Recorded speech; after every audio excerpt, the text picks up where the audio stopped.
In this vid, I'm going to be talking about my top 16 finish at the Georgia Regionals. So this was my first regionals of the season that I went to. I didn't go to the Virginia Regionals last fall, mainly because of school, but since I'm now done with school, I've been able to give a little more time to playing Pokemon and obviously YouTube and all that, and all the Pokemon related with it.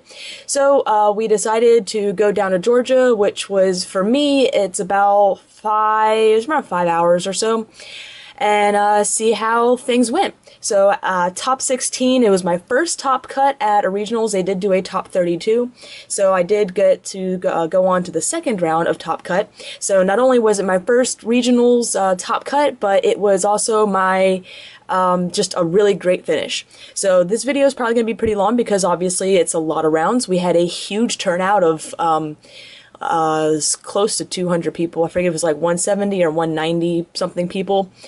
And so we had 8 rounds of Swiss and then the top 32. I'd like to point out that this tournament was run beautifully.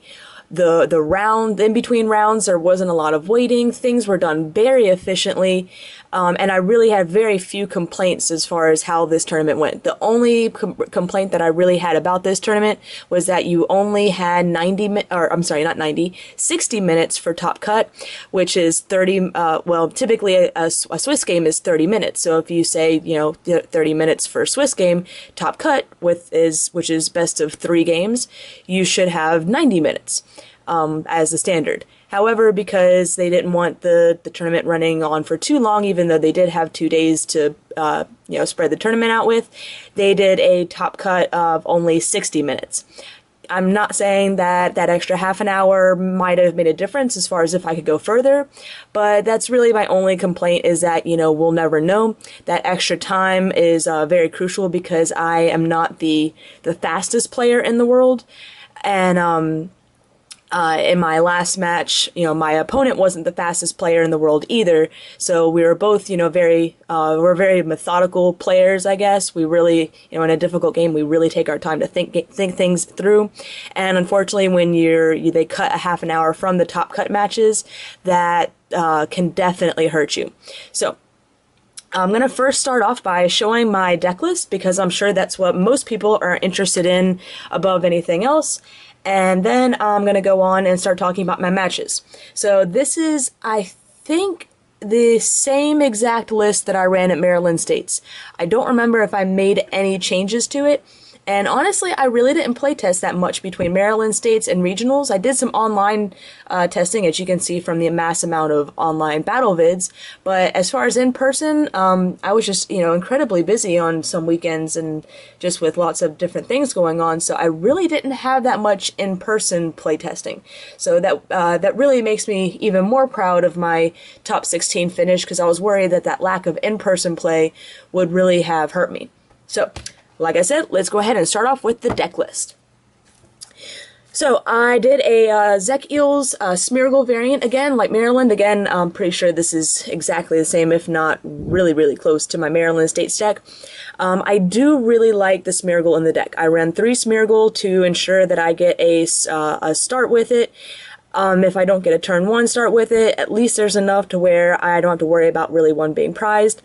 And Smeargle is just great in so many matchups, being able to play 2 supporters a turn, or lacking a supporter in your hand, being able to use a Smeargle. There's just so many upsides to this card, which is why I run 3 of them. 3 Dynamo, 1 40 HP, and 2 30 HP. 3 Electric. 2 Zekrom, which is my typically my first attacker, since it's not an EX, so I only lose 1 prize card when I'm using it. 1 Zekrom EX, 2 Mewtwo EX for the Mewtwo Wars, 1 Terrakion for the mirror matches, and 1 Celebration Wind Shaman, which is the only reverse card in this deck, in order to move energy around if needed. So my supporters: 1 Pokemon Collector, and that's because with Smeargle, the chances of me being able to portrait for a collector in my opponent's hand, or just enough draw power to get out basics, is pretty high. So basically, the only reason I don't run 4 collector is because I have Smeargle. Any other deck without Smeargle, I'd run 4 collector, but with Smeargle, I rely more on the dual ball to get a little bit extra speed. So 1 collector. 3 Juniper for fresh hands, completely fresh hands, and helps to get that energy, the lightning energy in the discard pile for the eels.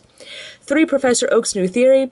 New hand is always great, and especially against the Durant matchup, I love to have a few pawn in hand to be able to put cards back into my deck in the end of the game to hopefully last a little longer. And in one of my matches that I'll discuss later, that is the card that won me the game. 3 Sage's Training. Perfect for going through 5 cards of your deck, but not having to give up your entire hand, and especially good for putting that energy in the discard pile. So, on to my trainers. So, it may seem like a low supporter line, however, again, with Smeargle, being able to portrait your opponent, unless they're not drawing in any supporters, or they're intentionally getting rid of all their supporters so you can't portrait them, it really allows you to run a lower amount or lower number of supporters. So on to the trainers. I do run 2 Pokegear because with that low number of supporters, there's every now and then I want to be able to ensure that I get something out, and it is, being a trainer, I can always reuse that with Junk Arm too. 3 Dual Ball, and again, this is 3 Dual Ball and 1 Collector, so I do have 4 cards to search out basic Pokemon. 2 Switch, and that's mainly because Electric has such a nasty retreat cost, and because Sky Arrow does not work on Stage 2 Pokemon. 3 Catcher to grab up anything that I need from my opponent's bench. 2 Level Ball, mainly for searching out those Electric. However, I found that I often use this to get out a Smeargle if I wasn't able to start with it, or to search out for a Shaman to move around energy to get crucial knockouts. 1 Eviolite, which I don't use Eviolite honestly that often. I typically attach it to a Zekrom, so I'm not doing as much damage to myself with Bolt Strike, or attaching it to a Mewtwo in Mewtwo Wars just to make the return knockout a little more difficult. 1 Super Rod to get energy and Pokemon back into my deck, and 4 Junk Arm to reuse any trainers. I also run 2 Sky Arrow because that Sky Arrow Smeargle combination is pretty important. And then for energy, I run, I believe, 8 Lightning. Yep, that's 8 Lightning, 2 Fighting for the Terrakion, and then 4 DCE, because DCE is great for the Zekrom EX, great for the Mewtwo, just great all around. So, actually, before I get into my matches, as winning, not for winning, but for getting up to top 16, I left with half a booster box of Next Destinies packs, so there's 18 packs, and they're all for sale. The only card I'm really looking for from this set is, some more Mewtwo EX, and honestly, this was not a cheap trip by any means. There's the gas money down to Georgia from North Carolina and back, the cost of a hotel room, as well as the cost of food. So, yeah, looking to recoup a little bit of my expenses for the trip. So they're for sale, $3 a piece plus shipping. That's cheaper than typically. It's like I think I charge $1 for shipping for 2 or less packs, and then for each additional 2 packs, it's $1. That's still better than what you pay in stores after tax.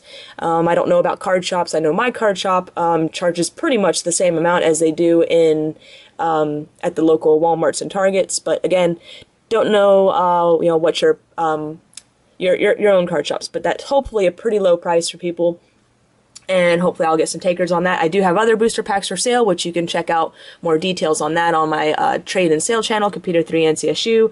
I've got some Emerging Powers, Gym Heroes, Japanese Base, Platinum, Base Platinum, Pop 8, and I think that may be it. I know I have some sampling packs and things like that. So lots of good stuff for sale on that channel, as well as far as more booster packs. So now that I've gone through all that, let's get on to my matchups.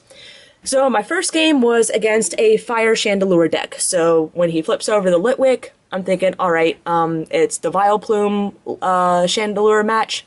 But once I see the Vulpix hit the bench, I realize it's a Fire Chandelure deck, and especially once I don't see any Oddish at the bench, I know I'm pretty good.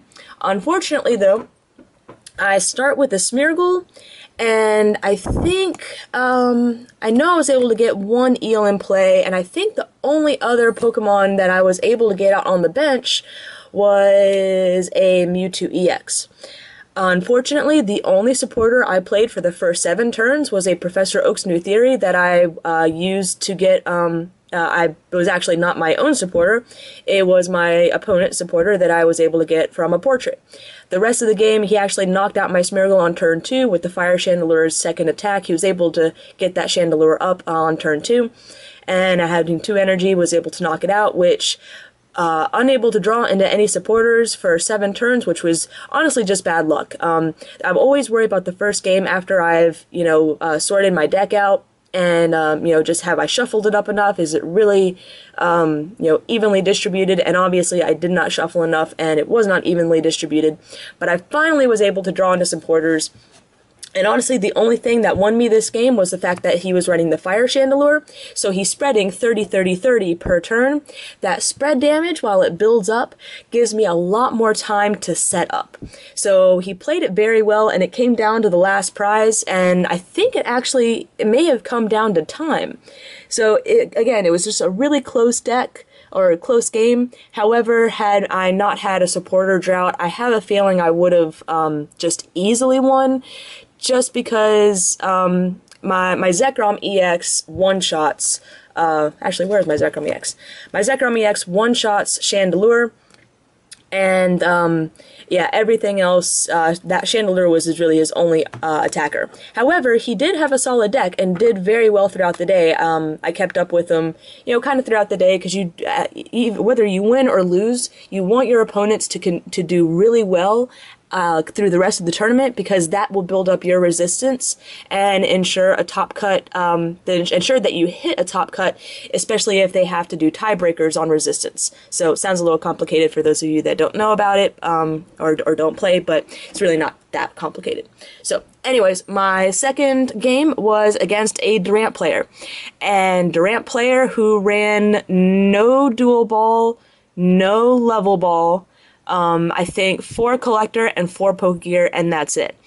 Unfortunately, Durant is meant for speed, to try and get those Durant out on 4 turn, and by not running dual ball, a level ball, in addition to the collector, you really risk not drawing into those Durant, which is what happened to him. He was able to get a couple of Durant up throughout the game, but really just was not able to devour, and it was, a pretty easy Durant matchup, just because he really wasn't able to get stuff set up until it was, pretty much he didn't start drawing into collectors until I had started knocking out Durants.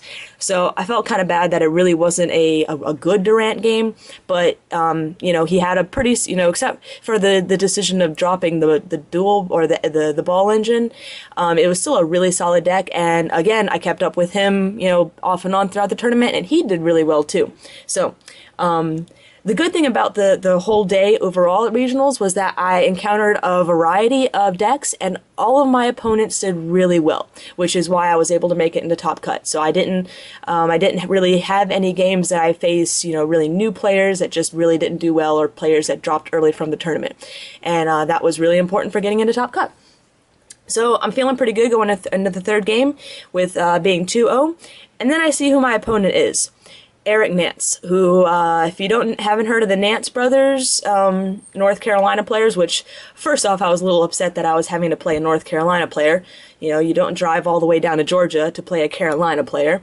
And the Nances are just really awesome people, and I knew Eric Nance was running Donphan Yanmega.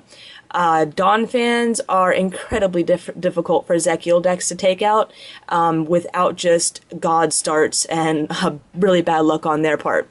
So, I'm joking around with the guy, and I'm like, all right, I'm just going to make it a close game. I'm not expecting to win this, but I'm going to try and make it just a close game. I think I took 1 prize. And I don't know what it is about the Nances, but they just have this combination of it's skill. It's definitely skill, just with their deck building, because he just could not draw a supporter for several turns. However, he was able to continuously draw the catchers and the junk arms for the catchers to be able to continuously keep up a stream of knockouts. And actually not drawing into supporters hurt me, because I rely on Smeargle. So just the Nances are well known for just building decks that really consistently work. So that was my first loss of the day. But I knew that since it was a loss to Eric Nance, I knew he would continue to do well throughout the tournament. So I knew just being paired up against him was actually going to be in my favor for resistance. So my fourth game was a Zek Eels mirror match against another Carolina player. However, or no, is he a Virginia player? I know, but he's a player that I do see around at North and South Carolina tournaments. So either way, I was kind of bummed out that I was playing another guy that I knew. Really cool guy, Josh Holt. And this was probably the most mirror Zek Eels decks or games that you've ever seen. We really had almost identical hands going through. We were doing identical things. He played a dual ball. I played a dual ball. He knocked out a Dynamo, I knocked out a Dynamo. It was almost just funny how the game went. Not one of us got actually, I don't think I got an eel up in play at all. He finally got an eel up in play on his last turn, but was unable to dynamotor onto it for anything. So it was just a really weird game, and it was a really close game that came down to the last prize, I think, too. So I don't really remember too much about it other than it was just an incredible, identical mirror match. So my fifth game is, and so obviously that was a win on my part. Just, I forget how I won it. I think I just pulled off some stuff at the end, like a junk arm for a catcher to pull up something, and was able to knock it out that way. So my fifth game, I again look at the matchup, and it is against another Carolina player that I see all the time, and a really good friend, Mike Reynolds. And in fact, his dad is actually a North Carolina PTO that actually does some South Carolina and Virginia tournaments too. So I was not happy about playing another Carolina player, and especially unhappy because he was playing Terrakion Mewtwo, and Terrakion for my deck is just not a good idea. And he was actually running, I didn't find this out until after the game, but a 4 Mewtwo line. Typically you run 2 Mewtwo, maybe 3. He decided to go aggro Mewtwo, just 4 Terrakion, 4 Mewtwo. I honestly don't know if he ran any other Pokemon. I don't remember any other Pokemon. However, he only ran 5 fighting energy, which allowed me, he may have run a Celebi, I'm not quite sure. I don't think he did. But, either way, he only ran 5 fighting energy, which ended up losing him the game, because while he had plenty of draw support to like pawn and end to shuffle back in, he just was unable to hit those fighting energy to really do any damage to me, which gave me enough time to set up. I think it still came down to the last prize and did come down to just a Mewtwo war, but because he just couldn't take out the couple knockouts with Terrakions early in the game, the Mewtwo war just was in my favor. So, won that one, and I'm feeling really good with a 4-1 record. And my sixth game is against a Durant player, and when I sit down, I realize it's a Pokemon.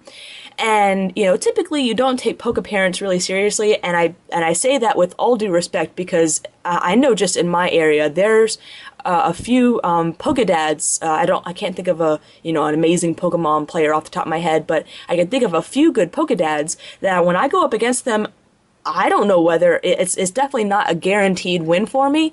They're typically either very, very close games or I lose.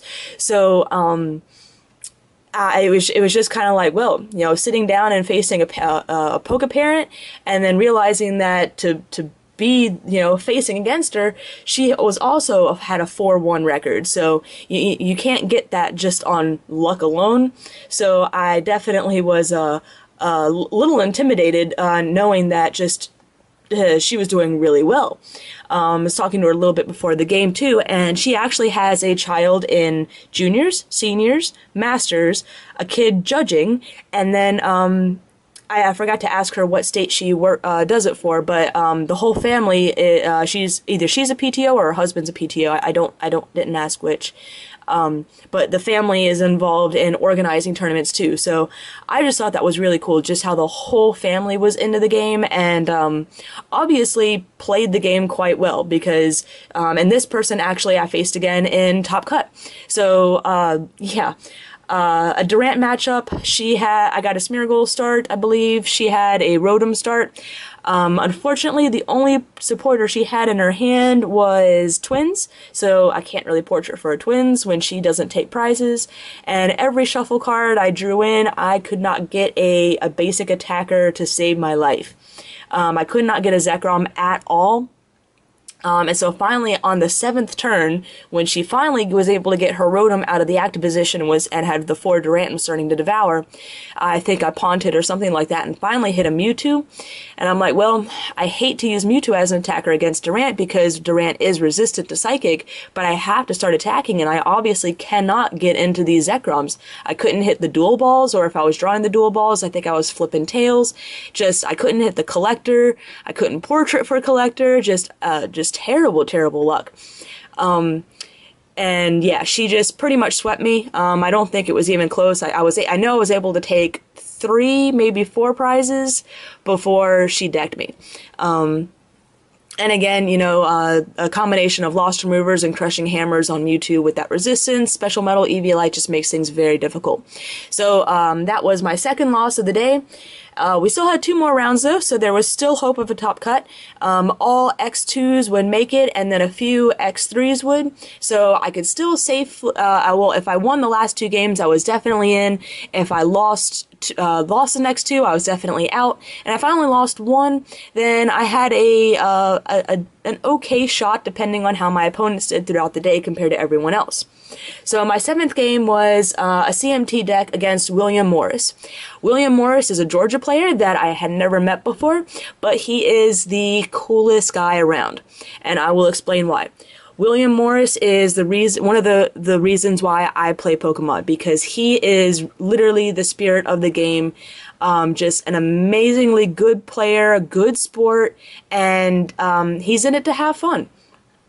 So, again, he was playing Celebi, Mewtwo, Tornadus, and I get a better setup. I don't have a setup that's going to guarantee me the win, but I'm definitely set up better, and I've taken a few prizes.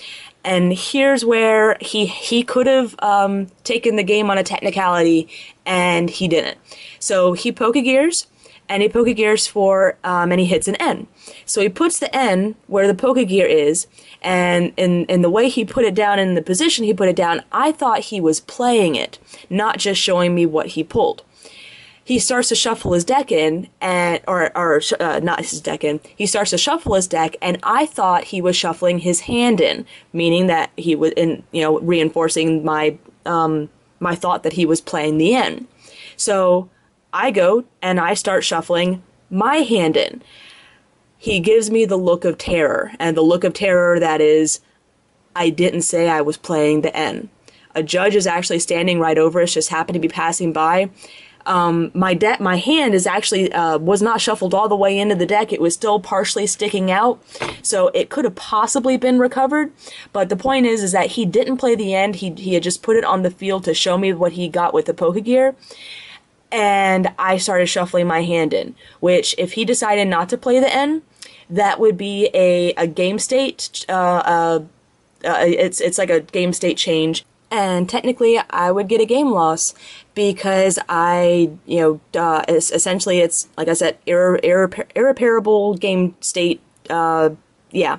So, I'm kind of just stunned, thinking, really I had the advantage in this game, or I was doing well in this matchup, and I just lost the game on a technicality. And then the guy smiles and says something along the lines of, "Don't worry, I'm still going to play the N." And I'm kind of looking at him like, really? Are you just joking around with me? Are you really going to play the N? He's like, yeah, just give me a minute to, finish playing out my hand. He had like another Mewtwo to bench, a Celebi to bench, I think an Energy to attach, and some other stuff.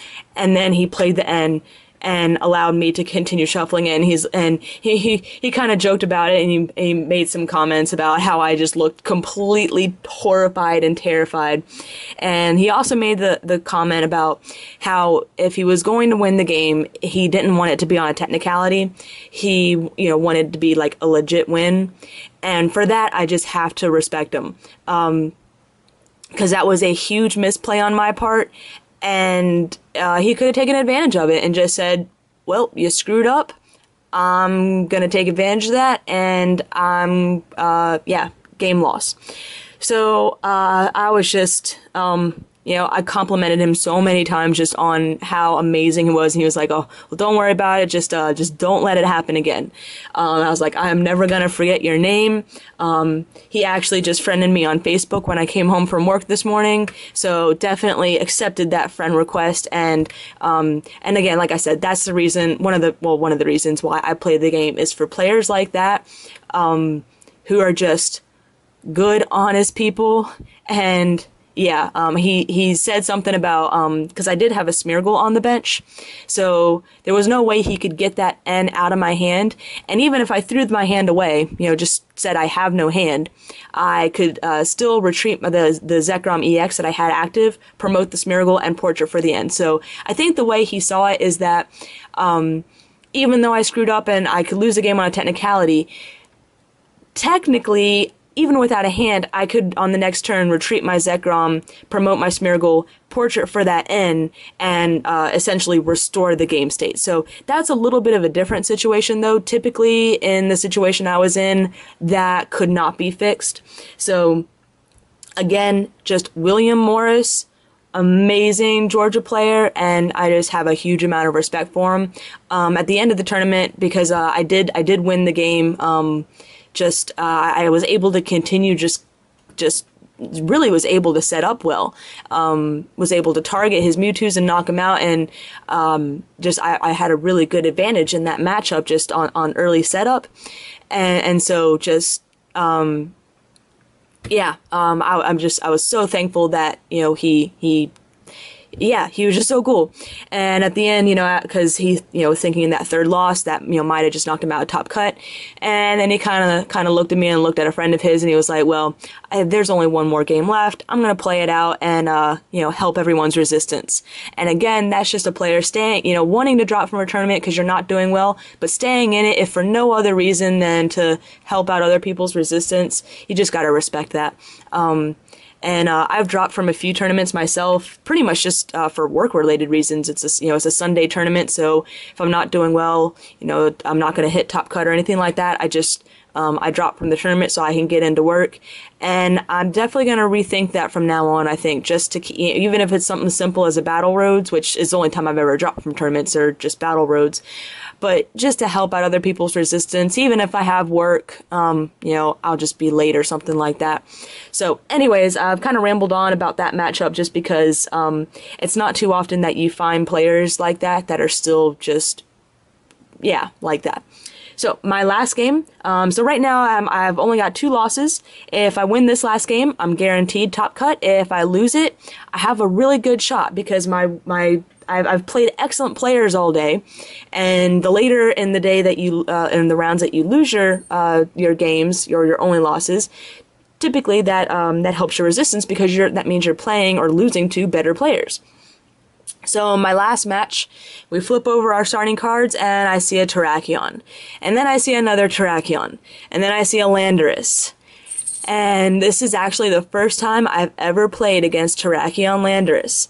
And knowing that he was, his record was, I think, it was 6-5 or 5-2, I was worried.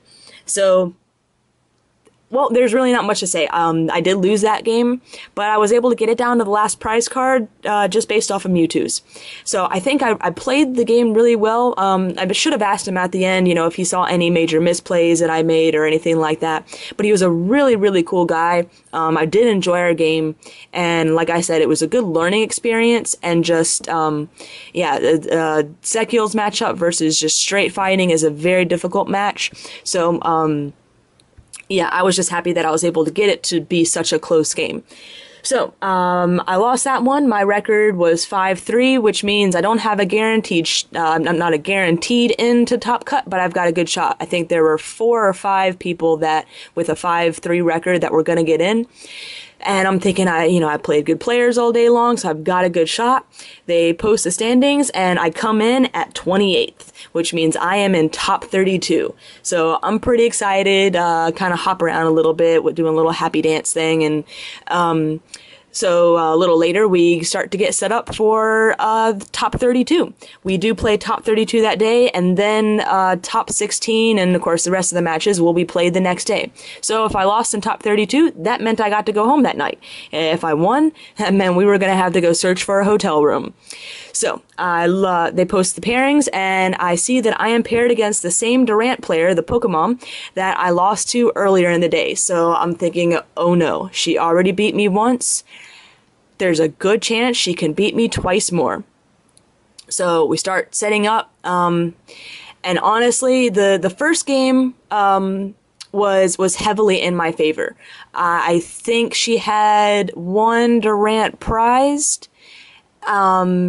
I think she had one Durant prize. I remember a lot of mischievous tricks, and I was just able to get a really fast start. I think I had like a Zekrom start or a Smeargle Zekrom start. I remember I was able to start attaching to Zekrom really early and was just able to go through like crazy. And that was a game that I really had the advantage in.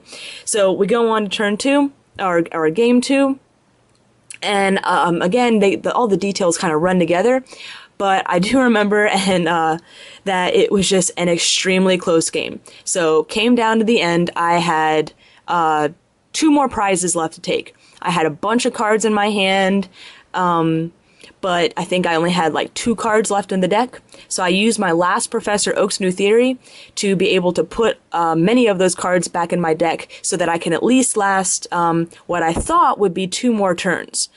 That was my, really put the Pont was the only thing I could do. But I knew it would get me at least 1 more turn, if not the 2 turns that I needed.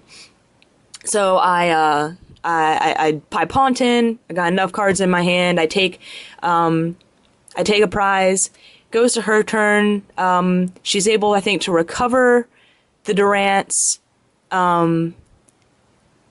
or I may be mixing this up. Basically, what it came down to is I punted to keep myself in the game. I need to take 1 more prize, and after I draw my cards, I think I kind of mixed it up, but after I draw my cards, I count the remaining cards in my deck and for, now it's her turn, and she has 3 Durant in play, and I only have 3 cards left in my deck. She has no energy on the field. And as soon as I realized that, even after that Pont, which it did save me, I guess it was 2 turns earlier or something, but because it did save me the turn before, but I was hoping it would give me the 2 turns I needed. So I count the cards in my deck, see there's only 3, and I think my face just kind of fell. I realized that all she had to do was to attach a medal, devour for 3, and since I couldn't draw a card for my next turn, I wouldn't be able to take my last prize.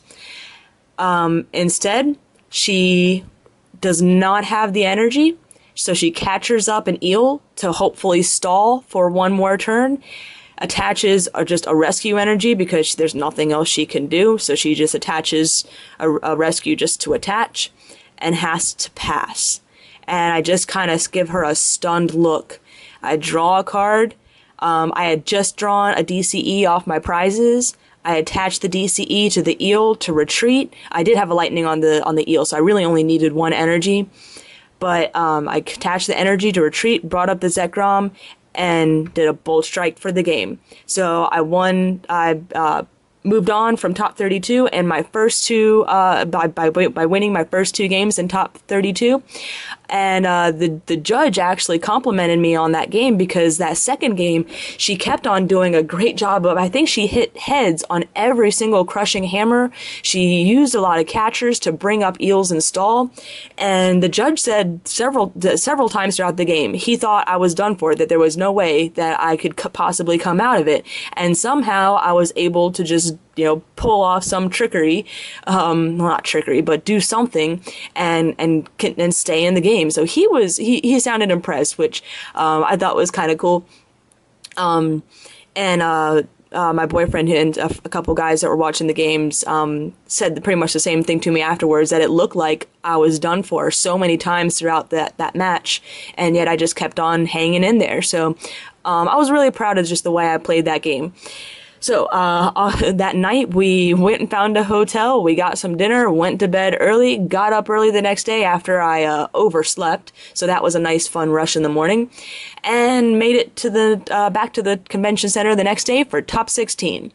So I realized that my top 16 opponent is another girl, which, I was just kind of jokingly, playing around with the judges, like, why do you keep pairing the girls up against each other?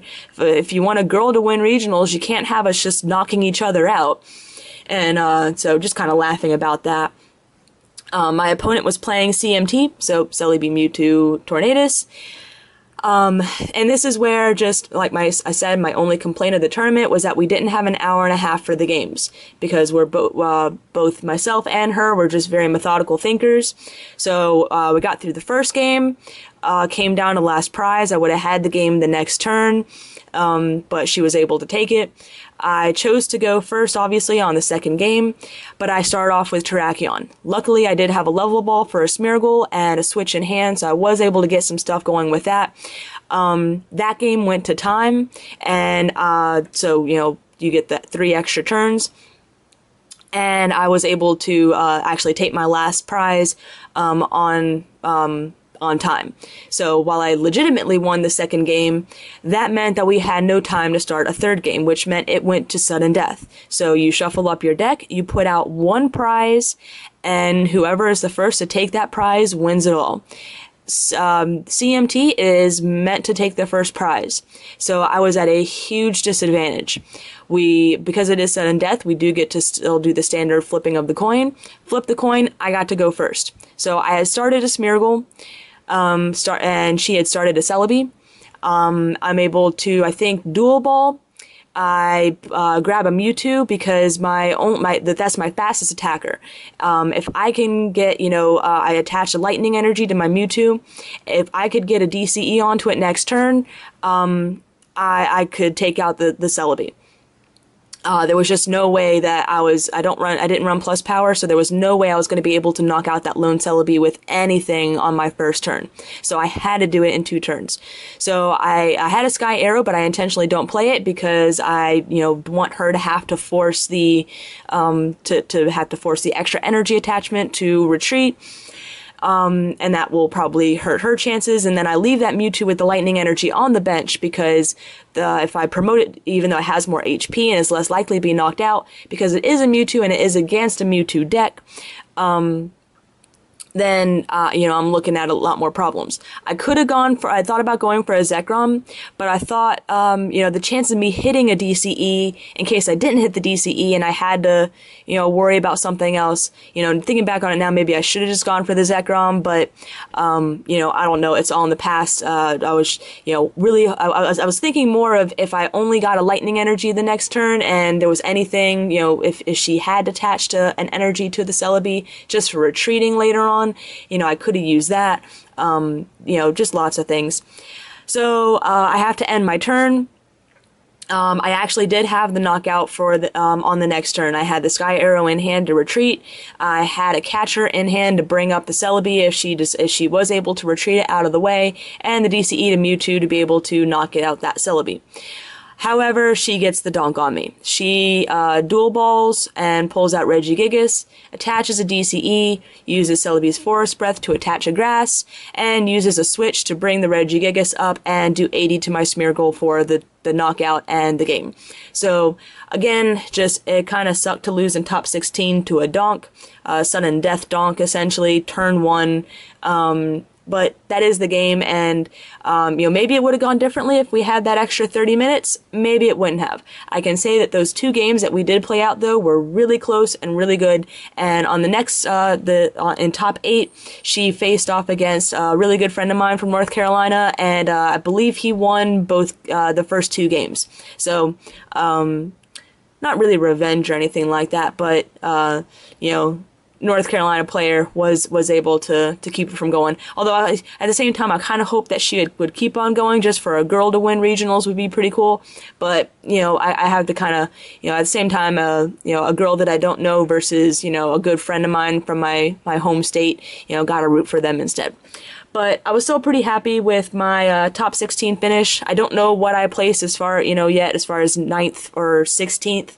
They haven't updated the site, and we didn't hang around since we had to drive back to North Carolina. Well, actually, we did hang around for a little bit, just for a few hours, but we didn't hang around for the rest of the tournament until they posted like the official standings or anything like that. So I know this was an incredibly long video, but I hope if you actually did listen through all this, it was informative. And that you enjoyed it. Like I said, next Destiny's packs for sale. You got my deck list, and that's the last big event before Nationals. So we have some Battle Roads coming up, so I'll have Battle Road tournament reports coming up. And yeah, that's about it. So I hope you guys enjoyed, and I'll have plenty of more fun stuff coming up soon, including hopefully a master vid set within the next few weeks. So definitely stay tuned.